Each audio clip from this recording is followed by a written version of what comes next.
There was a time in those tintype days of a long-lost America when we pictured ourselves together, families, good friends, one great nation under God and the flag. We were the United States of America. But there was a time when those rusting tintypes in our family albums showed a nation broken in two, ripped apart at the very seams of two flags. So torn apart, we fought each other, fathers against fathers, sons against sons, some as young as 15. And tearful mothers kissed their good little boys goodbye, and they marched off to war to fight for one flag or another, or to die crying.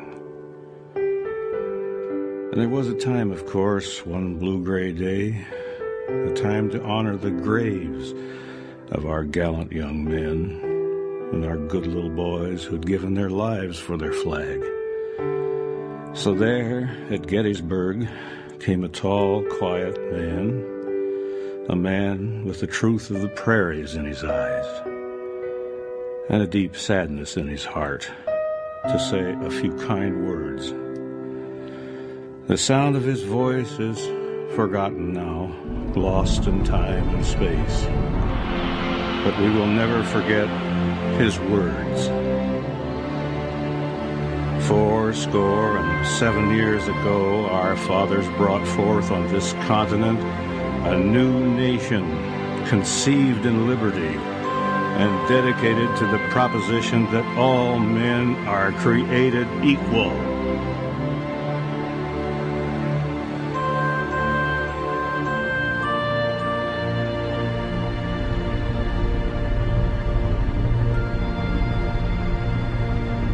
Abraham Lincoln, the 16th President of the United States, said this: "The world will little note nor long remember what we say here, but it can never forget what they did here."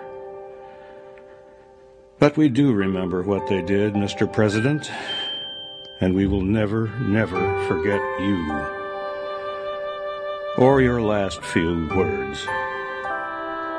Your last few precious words. That from these honored dead we take increased devotion to that cause for which they gave the last full measure of devotion. That we here highly resolve that these dead shall not have died in vain, and that this nation under God shall have a new birth of freedom, and this government of the people, by the people, for the people, shall not perish from the earth.